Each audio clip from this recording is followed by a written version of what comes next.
Black magic. Black மேஜிக்கை பற்றி நம்ம நிறைய கேள்விப்பட்டிருப்போம். அதாவது சாத்தான் கூட தொடர்பு கொள்ள இல்லைனா கெட்ட விஷயங்கள் செய்கிறதுக்காக இதை பண்ணுவாங்க. இந்த பிளாக் மேஜிக் உண்மையாக பொய்யான்னு கேட்டால் அதுக்கான பதில் இன்ஃபினிட்டி. இந்த பிளாக் மேஜிக்கை வச்சு அப்போது நிறைய சாத்தான்களை எழுப்புனதாகவும் அந்த சாத்தான்களை வச்சு மனுஷங்களை ஆட்டி படைச்சதாகவும் புராணங்களில் நிறைய கதைகள் கூட இருக்குது. பட் இது உண்மையானு கேட்டால் கண்டிப்பாக யாருக்கும் தெரியாது. பட் இந்த பிளாக் மேஜிக்கு பயன்படுத்தப்பட்ட பொருட்கள் இன்னும் அந்த சாபத்தை பெற்றிருப்பதாக சொல்லப்படுது. அப்படிப்பட்ட பொருட்கள் இந்த உலகத்தில் நிறைய இருக்குது. அந்த மாதிரி ஒரு பொருளை வச்சு யூகேவோட ஃபேமஸ் ரைட்டரான டபிள்யூ ஜேக்கப்ஸ் எழுதின ஒரு கதை தான் the monkey's paw. Welcome friends. நம்ம சேனலில் பார்த்தீங்கன்னா க்ரீபி பாஸ்டா ஸ்டோரிஸ் போட போகிறோம். ஹாரர் ஸ்டோரிஸ் கேட்க பிடிக்குன்னா நம்ம சேனலை சப்ஸ்கிரைப் பண்ணிக்கோங்க. முடிஞ்சளவு இந்த ஸ்டோரியை கொஞ்சம் ஷார்ட்டாக சொல்ல ட்ரை பண்ணியிருக்கேன். ஸோ ஃபுல்லாக வாட்ச் பண்ணுங்கள். அன்றைக்கி கிளைமேட் ரொம்பவுமே ஒரு பனிப்பொழிவாக இருந்துச்சு. மிஸ்டர் ஒயிட் அண்ட் அவரோட சன்னான ஹெர்பர்ட் செஸ் விளாண்டுருக்காங்க. இது ஹெர்பர்ட்டோட அம்மாவான மிஸ்ஸஸ் ஒயிட்டும் பார்த்துட்ருக்காங்க.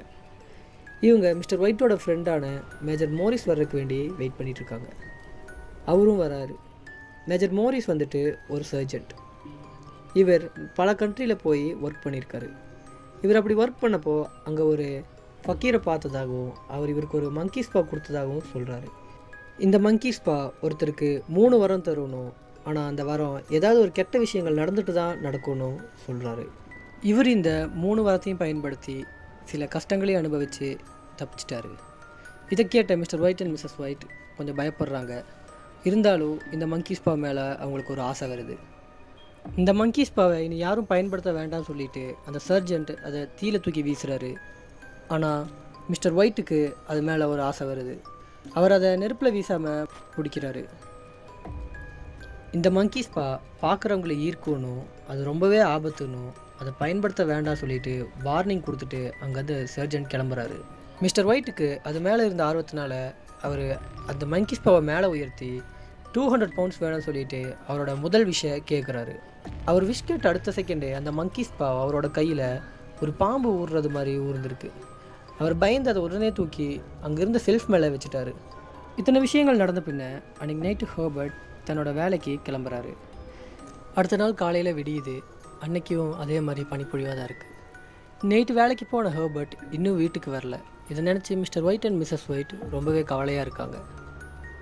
இந்த டைமில் பார்த்தீங்கன்னா இவங்க வீட்டுக்கு ஒரு சர்வெண்ட் வராரு. இவர் யாருன்னா ஹெர்பர்ட் வேலை செய்கிற கம்பெனிலேருந்து வந்திருக்காரு. இந்த சர்வெண்ட் சொன்ன விஷயத்தை கேட்டு மிஸ்டர் ஒயிட் அண்ட் மிஸ்ஸஸ் ஒயிட்டுக்கு மூச்சே நின்றுடுச்சு. ஏன்னா அவர் சொன்ன விஷயம், உங்கள் சன் ஹெர்பர்ட் கம்பெனியில் நடந்த ஒரு விபத்தில் இறந்துட்டார். இதுக்கு நஷ்ட ஈடாக கம்பெனி உங்களுக்கு 200 பவுண்ட்ஸ் தருதுன்னு சொல்லிட்டு அவங்களுக்கு 200 பவுண்ட்ஸ் கொடுக்குறாரு. ஹெர்பர்ட்டோட இறப்பை தாங்க முடியாமல் Mr White and Mrs White ரொம்பவே கவலையாக இருக்காங்க. இந்த கவலையை தாங்க முடியாதனால மிஸ்ஸஸ் ஒயிட்டுக்கு ஒரு யோசனை வருது. இன்னும் 2 விஷயம் இருக்கிறனால மிஸ்டர் ஒயிட் கிட்ட நீங்கள் ஹெர்பர்ட் திரும்பி வரணும்னு சொல்லி உங்களோட செகண்ட் விஷ் கேளுங்கன்னு அவங்க ரொம்ப டார்ச்சர் பண்ணுறாங்க. மிஸ்ஸஸ் ஒயிட் சொன்னதை கேட்டு மிஸ்டர் ஒயிட் அவரோட செகண்ட் விஷான ஹெர்பர்ட் திரும்பி வரணும்னு சொல்லிட்டு கேட்குறாரு. ஆனால் அவருக்கு அப்போ தான் தெரியுது தன்னோட ஹெர்பர்ட் திரும்பி வந்தானா அவன் ஒரு பேயாக வர்ற கூட வாய்ப்பு இருக்குதுன்னு. இவர் விஷ் கேட்ட கொஞ்ச நேரத்துலேயே அவங்க வீட்டு கதவை யாரோ தட்டுறாங்க. மிஸ்ஸஸ் ஒயிட் இது தன்னோட மகன் ஹெர்பர்ட் தான் சொல்லிட்டு கதவை திறக்கிறதுக்கு வேண்டி ரொம்பவே ஸ்பீடாக போகிறாங்க. ஆனால் மிஸ்டர் ஒயிட்டுக்கு தெரியும் அது தன்னோட மகன் கிடையாது, அது கண்டிப்பாக ஒரு பேய் தான்னு. உடனே அவர் என்ன பண்ணுறாருன்னா அந்த மங்கி ஸ்பாவை கண்டுபிடிக்கிறாரு. அவர் கண்டுபிடிச்சி அவரோட 3வது விஷயான தன்னோட மகன் திரும்ப போயிடணும், திரும்ப வரவே கூடாதுன்னு வேண்டுறாரு. மிஸ்ஸஸ் ஒயிட் அந்த டோர் ஓப்பன் பண்ணுறதுக்குள்ளே இவர் அந்த விஷயம் வேண்டி முடிக்கிறாரு. அந்த டோர் ஓப்பன் ஆனோடனே அங்கே ஒரு வெளிச்சந்தான் இருக்குது, வேறு எதுவும் இல்லை. அதுக்கப்புறமா மிஸ்டர் ஒயிட் மிஸ்ஸஸ் ஒயிட்டுக்கு புரிய வைக்கிறாரு. அதுக்கப்புறமா அவங்க புரிஞ்சுக்கிறாங்க தன்னோட ஹெர்பர்ட் திரும்ப வந்தான்னா அவர் ஹெர்பர்ட்டாக வரமாட்டான், கண்டிப்பாக ஒரு பேயாக தான் வருவான்னு.